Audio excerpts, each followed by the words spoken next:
Bienvenidos a este nuevo masterclass de la Fundación Santa Fe Bogotá del Centro de Cuidado Clínico de Diabetes.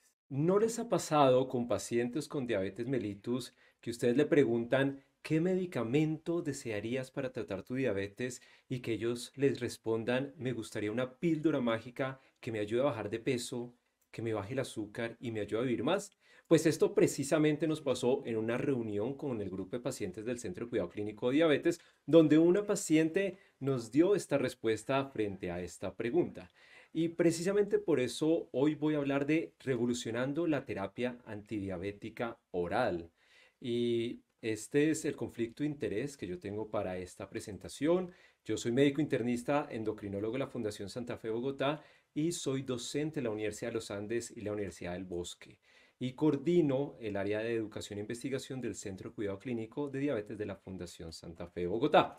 Y es que precisamente como lo que nos dijo la paciente en el grupo con todo el grupo de pacientes del Centro de Cuidado Clínico, a mí me llegó Juan en enero de este año a consulta y precisamente Juan de 58 años de edad llegó porque él me decía que no lograba controlar su diabetes. Cuando yo lo valoré, él se refería asintomático en todo escenario y él me informó que le habían diagnosticado diabetes aproximadamente 2 años antes, en noviembre del 2020. Además de su diabetes, tenía hipertensión, sobrepeso y dislipidemia en ese momento que lo valoré y venía en tratamiento triple oral. Venía con un inhibidor de CGLT2 más metformina a dosis plena, venía con un inhibidor de PP4, venía con un ARA2 para el manejo de su hipertensión y venía con una estatina de moderada potencia. Cuando examiné a Juan, veo que él tiene unas cifras tensionales óptimas para un paciente con diabetes. Desde el punto de vista del índice de masa corporal, vemos que él tiene un sobrepeso en 28,8 y acá en la fundación podemos hacer un impedanciómetro de 4 puntos y vemos que él tiene un exceso de grasa, tiene 28,9% de grasa corporal, músculo está adecuado 31,5 y grasa visceral está en 14. Fíjense el concepto que en grasa visceral lo ideal es que estuviera por lo menos máximo en 9. Realmente, del resto del examen físico vemos lo típico de muchos pacientes con diabetes mellitus tipo 2, que es un abundante panículo adiposo. En los exámenes que él me trae en enero de este año, vemos que tiene una hemoglobina glicosilada que está en 8,39, es decir, está fuera del objetivo para un paciente con diabetes mellitus tipo 2 con estas características, una glucemia en ayunas en 162, una función renal que está óptima, una relación albuminuria-creatinuria que está negativa y un perfil lipídico que vemos que un LDL que está excelente. Entonces, realmente cuando uno aborda a un paciente con diabetes mellitus tipo 2, debe analizar qué necesidades insatisfechas tiene. Y en este momento, ¿qué podríamos decir de necesidades insatisfechas con Juan? La tensión arterial no es decir, el ARA2 a su dosis actual está funcionando muy bien.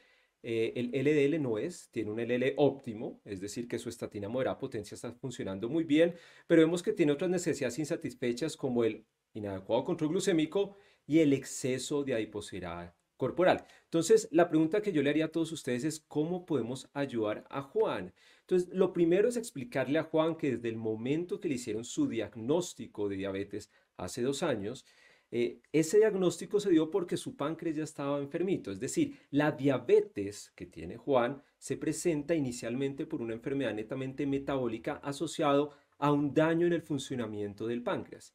Explicarle a Juan que desde el momento que se le diagnostica su diabetes, aproximadamente el 50% del páncreas ya no está funcionando y es por esa falla en la función de la célula beta del páncreas que le empieza a presentar hiperglucemia. Y es que esa hiperglucemia que presenta Juan genera el diagnóstico por medio de la documentación de una hemoglobina glicosilada mayor o igual a 6,5. Y es que esa hiperglucemia, que es la que define el diagnóstico de diabetes mellitus, se asocia a complicaciones microvasculares y por eso es el punto de corte de 6,5. ¿Por qué se plantea que 6,5 es el punto de corte para diabetes? Porque es en este umbral donde empiezan a presentarse complicaciones microvasculares oftalmológicas a partir de 6,5. Pero ustedes ven en la gráfica cómo inclusive entre 5,7 y 6,5 se pueden presentar. Por eso es el punto de corte de prediabetes. Entonces, explicarle a Juan que la hiperglucemia define la enfermedad y define el diagnóstico de la misma porque es a partir de esos valores que se presentan complicaciones oftalmológicas, pero que entre más alta esté la hiperglucemia, entre más alta esté la hemoglobina glicosilada, pues linealmente se van a incrementar las complicaciones microvasculares. Y esta hiperglucemia que empieza a dañar los diferentes órganos transforma la diabetes de una enfermedad netamente pancreática o metabólica a una enfermedad que llega a afectar el corazón, el riñón, y por eso hablamos ahorita de una enfermedad cardionefrometabólica. Y uno de los componentes claves en los pacientes con diabetes mellitus tipo 2 es el exceso de adiposidad. ¿Por qué? Porque todos sabemos cómo el adipocito es una célula muy importante para la vida, pero el exceso de adipocitos genera múltiples citoquinas proinflamatorias y estas citoquinas proinflamatorias generan un proceso inflamatorio crónico que afecta a todos los órganos, no solo el páncreas, sino el resto de órganos. Y por eso en el paciente con diabetes como Juan debemos ayudarle no solo a lograr la euglucemia, porque la hiperglucemia es lo que define la enfermedad, sino tenemos que ayudarle a bajar el exceso de adiposidad que está acompañando a Juan y que muy claramente vimos no solo por índice de masa, que no es muy preciso para esto, sino por composición corporal total. Y es que basándonos en datos del Diabetes and Aging Study, podemos decirle a Juan que es que si uno evalúa un paciente con diabetes mellitus, evalúa el control glucémico, evaluado por hemoglobina glicosilada de un paciente con diabetes mellitus recién diagnosticada, si evaluamos qué tanto impacta la hemoglobina glicosilada de ese paciente durante el primer año a 10 años de seguimiento, datos sacados del Diabetes and Aging Study, vemos que si comparamos con tener una hemoglobina glicosilada menor de 6.5 durante el primer año, tener hemoglobinas glicosiladas durante ese primer año mayor de 6.5, mirando complicaciones a 10 años, ¿qué vemos? Que versus tener la hemoglobina glicosilada menor de 6.5 el primer año versus tenerla entre 6,5 y 7 incrementa el riesgo de complicaciones microvasculares un 19%, entre 7 y 8 un 60%, 8 a 9 2.58 veces y más de 9 incrementa las complicaciones microvasculares a 10 años, solo por la hemoglobina glicosilada durante el primer año mayor de 9, más de 6 veces, todo con una diferencia estadísticamente significativa. Pero que también versus tener una hemoglobina glicosilada durante el primer año menor de 6,5, en tenerla entre 6,5 y 7 incrementa 13% el riesgo de eventos macrovasculares, 7 a 8 un 32%, 8 a 9 un 57% y más de 9 más de 2 veces el riesgo de eventos macrovasculares a 10 años. Todo con diferencia estadísticamente significativa. Y versus tener una hemoglobina glicosilada menor de 6.5 el primer año, evaluado a 10 años en muerte por cualquier causa, vemos que tenerla entre 6,5 y 7 incrementa, pero no estadísticamente significativo, pero de ahí en adelante 7 a 8 incrementa un 26% estadísticamente significativo el riesgo de muerte por cualquier causa, 8 a 9 un 66% y más de 9 más de 2 veces. Entonces, a partir de estos datos podemos explicarle a Juan y a cualquiera de nuestros pacientes cómo es importante desde el momento del diagnóstico lograr un óptimo control glucémico. Acá vemos cómo el control evaluado por hemoglobina glicosilada durante el primer año impacta desenlaces a 10 años. Y es que si logramos reducir la hemoglobina glicosilada desde el momento del diagnóstico, esto es sacado de datos de LucaPDS, en donde se analizó si la reducción de hemoglobina glicosilada, un punto porcentual de hemoglobina glicosilada, desde el momento del diagnóstico o a los 5, comparado con reducirla desde los 10 años, qué tanto impactaba en mortalidad por cualquier causa. Entonces, comparando con reducir la hemoglobina glicosilada 10 años después del diagnóstico, vemos como si la reducimos desde el momento del diagnóstico, cada punto porcentual nos reduce la mortalidad por cualquier causa. Si la mantenemos durante 10 años, reducida un punto, nos reduce 8%. 5 años más, es decir, hasta el año 15, nos lo reduce un 19%. Y hasta el año 20 nos lo reduce un 22%. Entonces, reduciendo cada punto porcentual impacta en mortalidad por cualquier causa y entre más tiempo esté reducida la hemoglobina glicosilada impacta más. Es decir, lo importante no es solo bajarla, sino mantenerla a lo largo del tiempo. Versus 10 años, si la empezamos a reducir a los 5 años, vemos que también impacta, no tan significativamente como reducirlas del momento del diagnóstico, pero ustedes ven cómo impacta un 2% los primeros 10 años, si se mantiene 5 años más, un 12%, y si se mantiene hasta el año 20, un 16%. Y si la empezamos a reducir al año décimo, pues obviamente el mantenerla reducida a 5 años impacta, tampoco tan significativo como cuando se reduce desde el comienzo o desde los 5 años, pero se logra reducir un 3% si se logra mantener 5 años más desde el año 10 y un 8% si se reduce cada punto porcentual que se reduzca, que se mantenga por 10 años más. Y el riesgo de infarto agudo del miocardio se comporta del mismo sentido. Si ustedes reducen desde el momento del diagnóstico, cada punto porcentual impacta a mayor tiempo de reducción, impacta más. 11% si se reduce desde el comienzo del diagnóstico y se mantiene por 10 años, 20% si se mantiene por hasta el año 15 y un 22% hasta el año 20. Si se reduce a los 5 años también impacta, pero menos significativamente. Y si se reduce después de los 10 años, pues obviamente va a impactar cada punto porcentual, pero si ustedes ven versus la reducción desde el comienzo, impacta menos. Entonces es clave que basado en estos datos, ustedes le expliquen a sus pacientes que desde el momento del diagnóstico cada punto porcentual que reduzcan de hemoglobina glicosilada va a impactar en desenlaces duros y entre más tiempo logren mantener cada punto porcentual de reducción, va a impactar más en esos desenlaces de sus pacientes.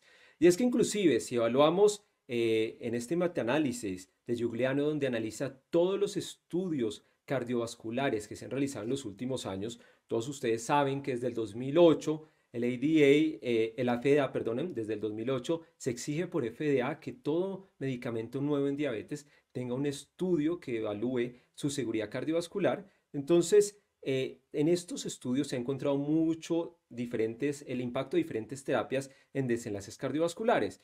La pregunta que se hacían en este metaanálisis, si ese impacto en desenlaces cardiovasculares, ese impacto en el MACE de 3 puntos, que sabemos que es muerte de origen cardiovascular y AM no fatal y ACV no fatal, se puede explicar por la reducción de la hemoglobina glicosilada. ¿Y por qué ellos se planteaban esto? Porque si ustedes analizan cada uno de los estudios que muestra beneficio cardiovascular, usualmente hay una reducción significativa de hemoglobina glicosilada en el grupo de intervención versus el placebo. Entonces, ¿qué fue lo que se vio en el metaanálisis? Se incluyeron los dos estudios clínicos que evalúan el impacto cardiovascular o la seguridad cardiovascular de las terapias antidiabéticas novedosas, más de 120.000 pacientes, y se encontró que lograr una reducción menor de 0.3% no impacta realmente en el MACE de 3 puntos, pero si se logra una reducción entre 0.3 y 0.5 de glicosilada, impacta en la reducción del riesgo de MACE de un 10%, disminuye ese riesgo de MACE un 10%,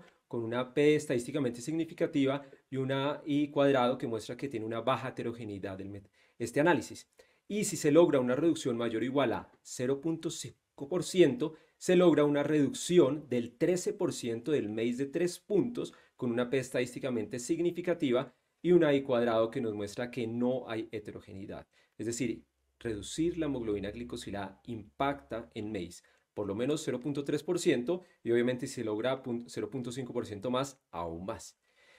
Y obviamente también deberíamos explicarle a Juan para ayudarlo que la pérdida de peso es un desenlace que se debe buscar en un paciente con diabetes que tenga exceso de peso.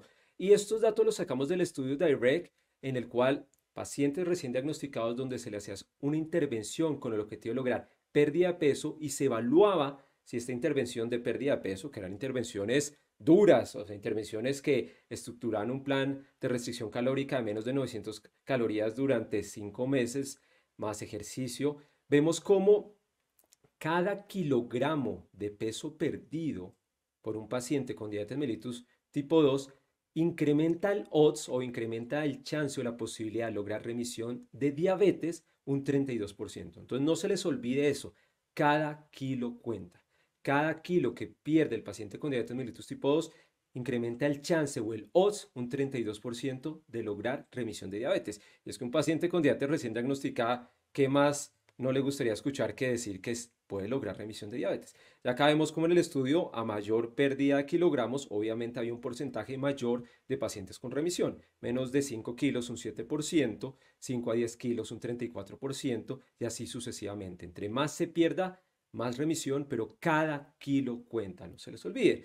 Y obviamente también tendríamos que explicarle a Juan que además del impacto de reducir la glicosilada desde el comienzo y mantenerla, además del impacto de reducir esa glicosilada en complicaciones micro, macro, muerte por cualquier causa y lo importante que es perder peso, explicarle que la diabetes tiene múltiples vías fisiopatológicas y que hoy en día, teniendo en cuenta los 11 mecanismos fisiopatológicos que conocemos que llevan a cabo la diabetes mellitus tipo 2, uno debería buscar intervenciones que impacten en la mayoría de estas vías.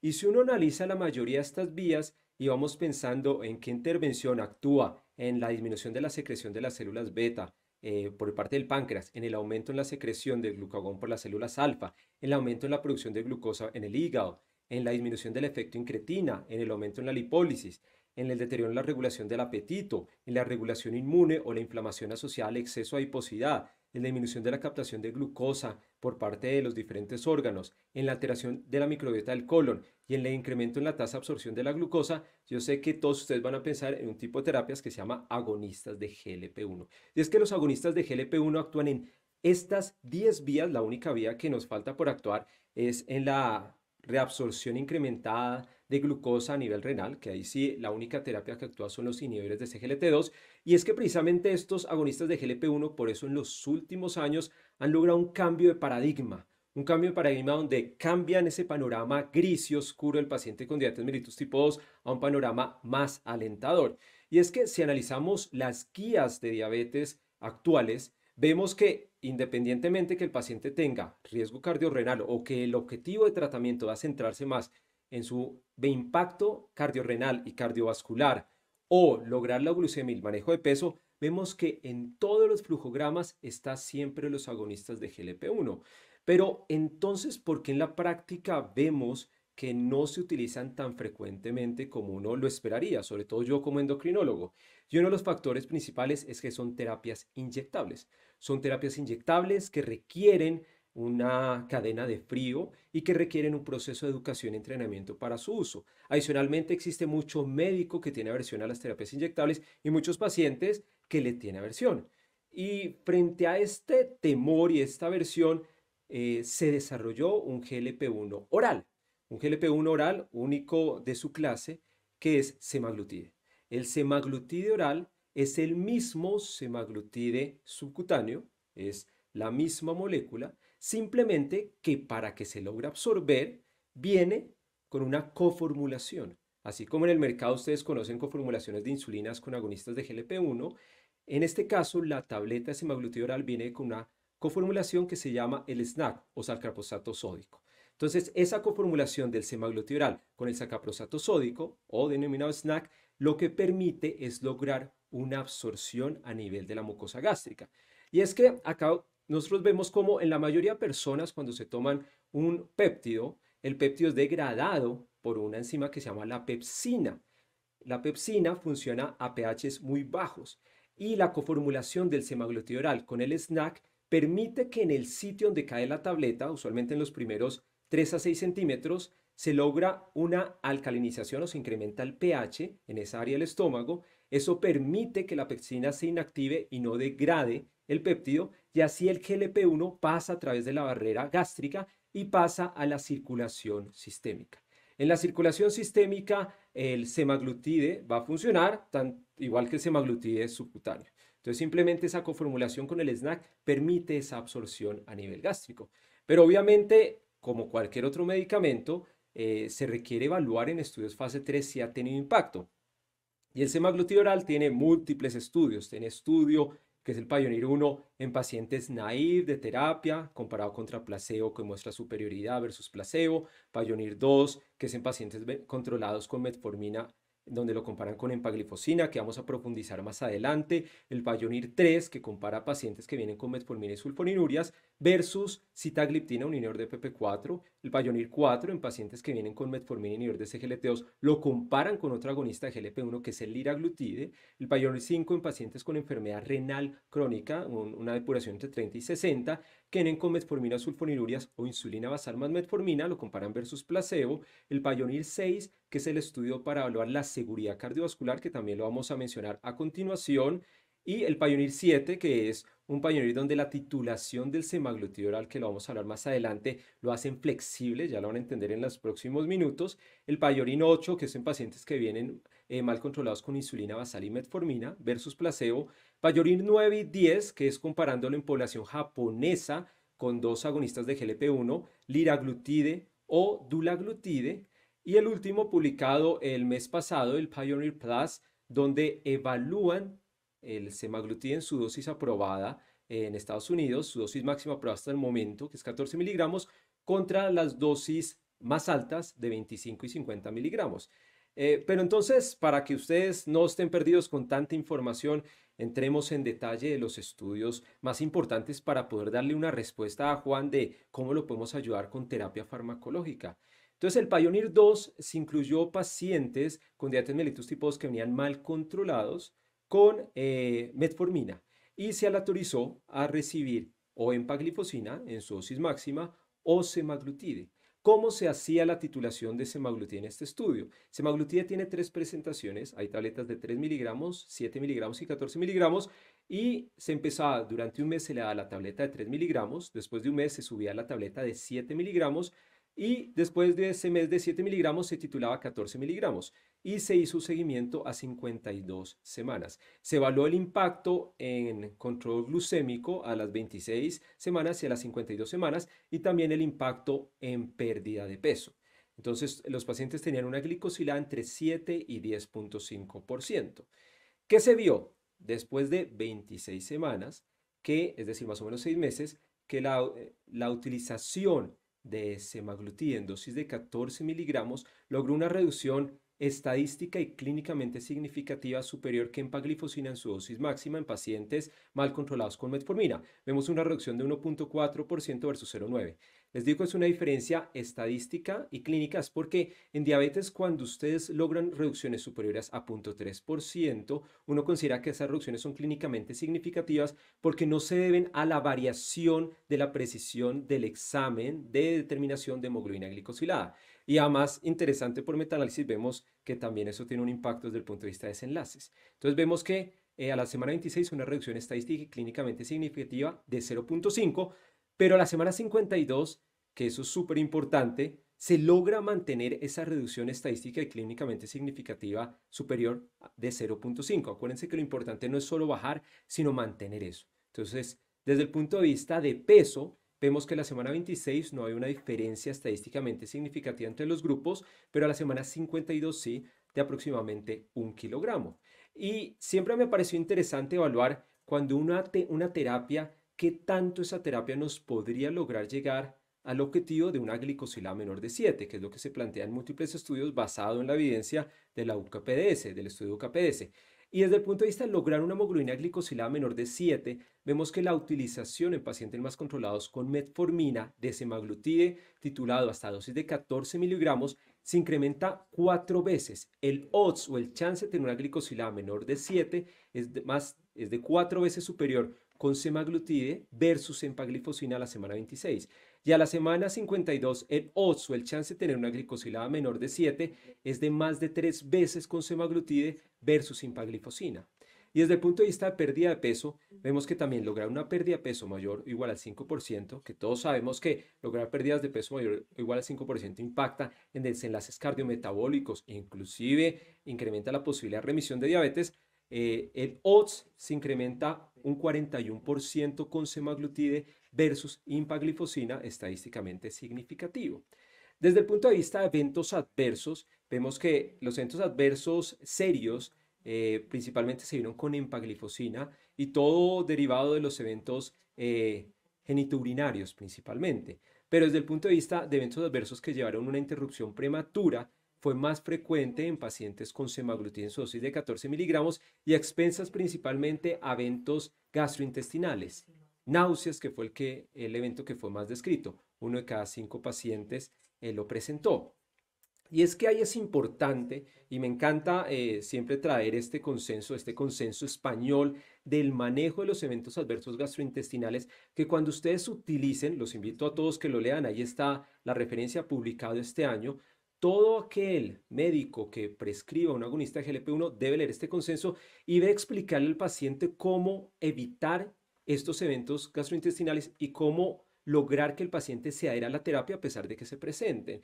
Entonces, porque es que esta terapia, los agonistas de GLP-1, vemos cómo tiene unos beneficios claros en el paciente, entonces es importante que ustedes les expliquen cómo al disminuir el vaciamiento gástrico, al disminuir el vaciamiento intestinal, al actuar a nivel hipotalámico sobre la saciedad, pues deben reducir la ingesta de alimentos. Yo usualmente utilizo algo que denomino las 2 reglas de oro. Regla de oro número 1, el paciente solo debe comer cuando tenga física hambre.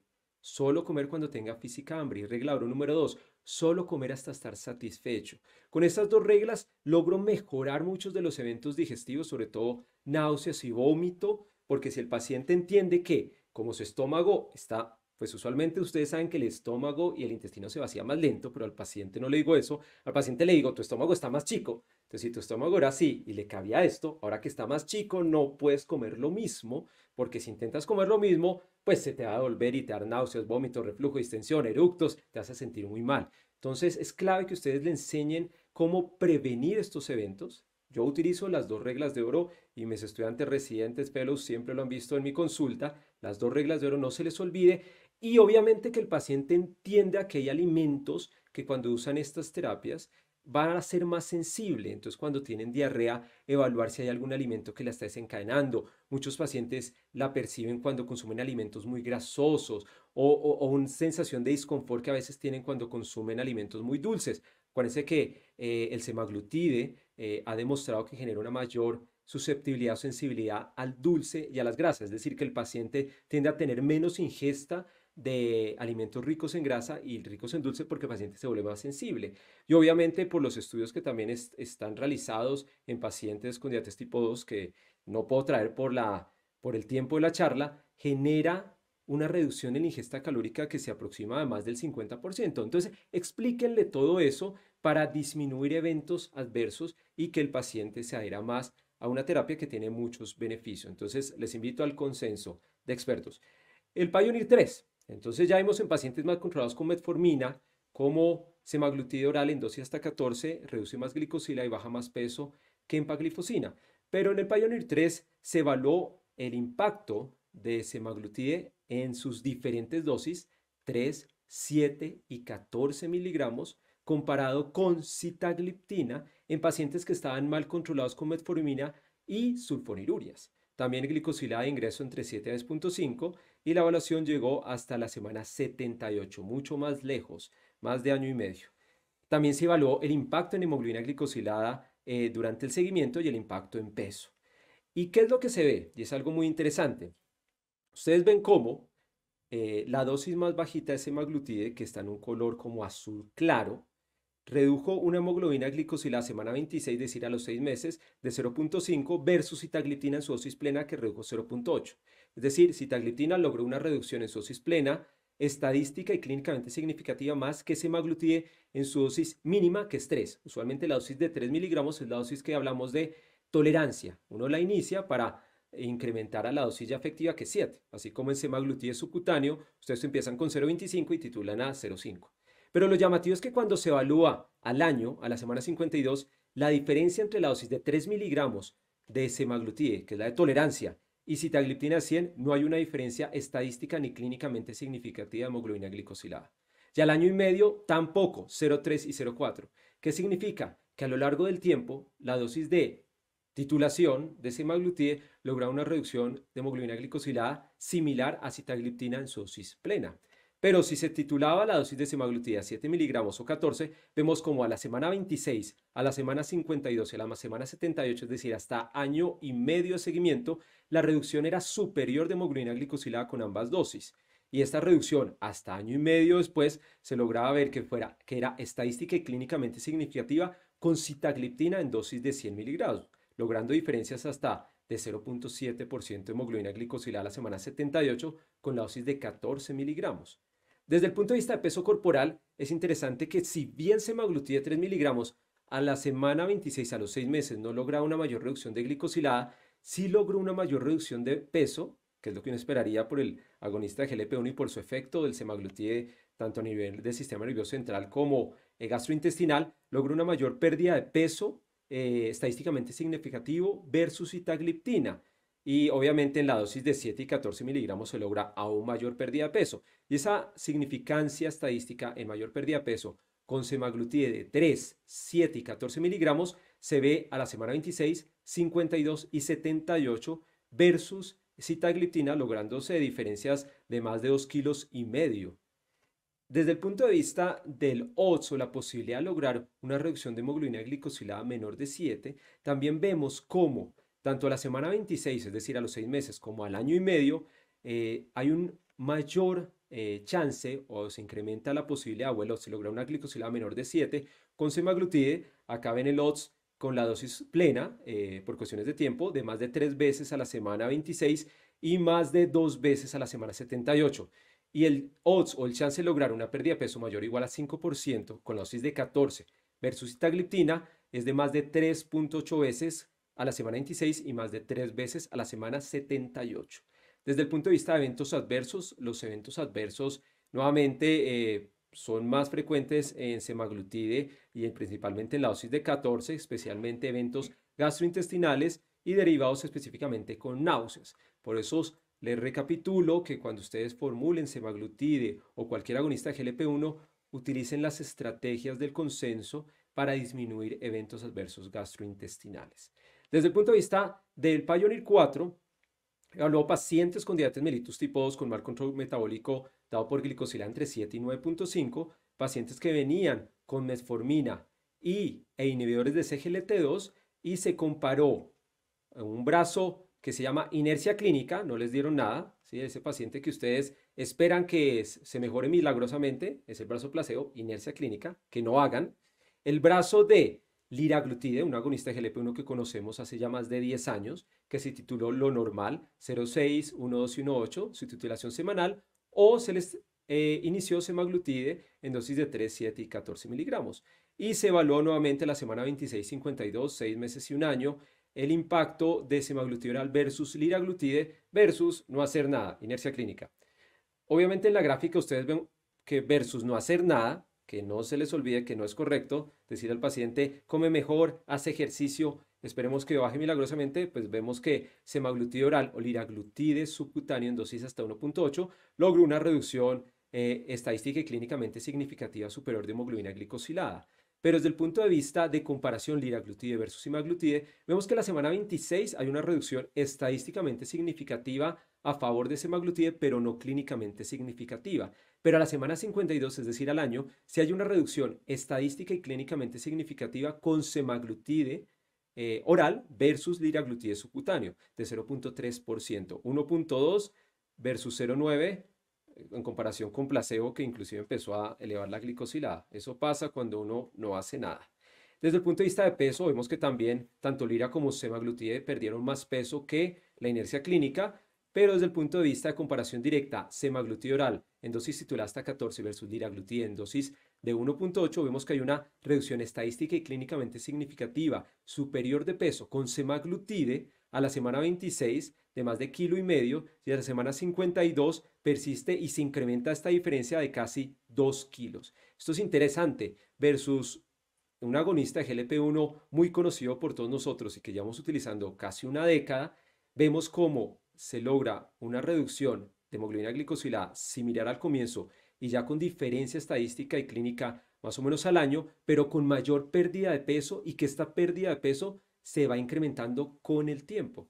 Desde el punto de vista del odds o el chance de tener una glicosilada menor de 7, pues obviamente vemos que el chance con semaglutide versus liraglutide, teniendo en cuenta la diferencia de glicosilada tan mínima, pues no hay un chance incrementado, es neutro. pero el odds o el chance de lograr una pérdida de peso mayor del 5% sí se incrementa estadísticamente significativo más de 2 veces a la semana 26 con semaglutida en dosis de 14 versus liraglutida en 8 y a la semana 52 persiste con un incremento en ese chance o odds de más de 2.6 veces. Eventos adversos también similares como en el resto de estudios y obviamente los pacientes que están con LP1, tanto lira como semaglutide, tenían más descontinuación y asociado principalmente a eventos gastrointestinales. Como cierra estos estudios clínicos fase 3, les quiero presentar el Pioneer 6. El Pioneer 6 era el estudio para evaluar la seguridad cardiovascular de semaglutide oral. Como toda terapia antidiabética, por exigencias de la FDA del 2008, tiene que mostrar seguridad cardiovascular. Y precisamente es por eso es que este es un estudio corto de menos de 14 meses, donde se evaluó en pacientes con enfermedad cardiocerebrovascular establecida o de muy alto riesgo cardiovascular sin restricción de hemoglobina glicosilada como criterio de inclusión, si la utilización de semaglutide versus placebo impactaba en el MACE de 3 puntos, muerte de origen cardiovascular, infarto agudo miocardio no fatal y ACV no fatal, o obviamente en un MACE extendido. Y pues, ¿qué se vio? Que después de un seguimiento de menos de año y medio, que una terapia versus placebo, semaglutide versus placebo, no incrementaba. Vemos un hazard ratio de 0,79 con un intervalo de confianza que cruza el 1. Es decir, la utilización de semaglutide en un estudio corto donde se evaluaba la seguridad cardiovascular demuestra que versus placebo es seguro desde el punto de vista cardiovascular. Ahí vemos como el MACE el desenlace es neutro, pero hubo dos desenlaces secundarios interesantes que fue muerte cardiovascular que se redujo un 50% y muerte por cualquier causa que se redujo un 50%. Obviamente esto es hipótesis, porque obviamente como son desenlaces secundarios debería confirmarse con un estudio clínico diseñado para evaluar esto y ese es el estudio SOUL. El estudio SOUL es el estudio de semaglutide donde se va a evaluar el beneficio cardiovascular de semaglutide en pacientes con enfermedad cardiovascular o de muy alto riesgo cardiovascular. Adicionalmente, vimos en el estudio Sustain 6, el Pioneer 6, perdonen, que desde el punto de vista de reducción de hemoglobina glicosilada fue una reducción estadística y clínicamente significativa superior con semaglutide versus placebo. No se les olvide que en estos estudios clínicos a los pacientes que están en placebo no es que no se les haga nada.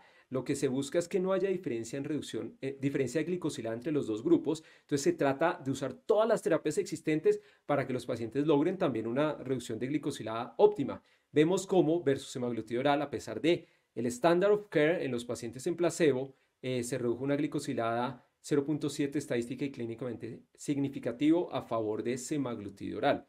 Desde el punto de vista de pérdida de peso, también a pesar del standard of care que los pacientes intentan con las intervenciones de sus médicos bajar peso, se logra una reducción de peso de más de 3 kilos, estadística y clínicamente significativa a favor de semaglutide.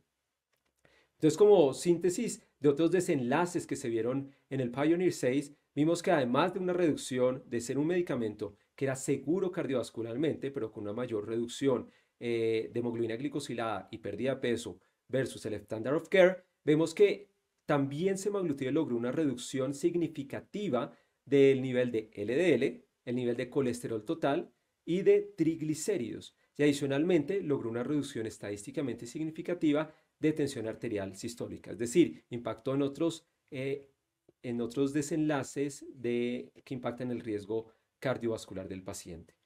Como síntesis de los estudios fase 3, quiero que ustedes se lleven que pues, semaglutide oral logró reducciones superiores de hemoglobina glicosilada, en promedio 1.4% versus la hemoglobina glicosilada basal, pero versus SGLT2 e inhibidores de PP4, aproximadamente mayores o iguales a 0.5% a favor de semaglutide, que se logró una reducción de peso en promedio entre 4 a 5 kilogramos y que también impactó en otros factores de riesgo cardiometabólico como lípidos, tensión arterial y obviamente todo eso impacta en seguridad cardiovascular. Y como cierre de estudios, quiero traerles el estudio IGNITE.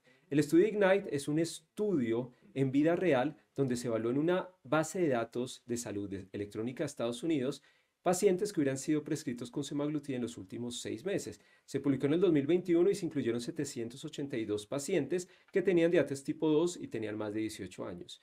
Y lo más interesante es esta diapositiva, que si se dan cuenta en la diapositiva Más del 80% de los pacientes que se incluyeron en el estudio habían sido prescritos con semaglutide por médicos no endocrinólogos. Y es que precisamente esa es la idea de que exista esta revolución con antidiabéticos orales efectivos en la reducción de hemoglobina glicosilada y pérdida de peso, que sean utilizados por el médico no endocrinólogo, para que el endocrinólogo le lleguen los pacientes ya súper toreados, que ya no existen otras opciones sino terapias complejas. Entonces, me encanta esta presentación del estudio IGNITE como muestra que precisamente el semaglutide es para médicos no endocrinólogos, más del 80% de los pacientes prescritos por médicos no endocrinólogos.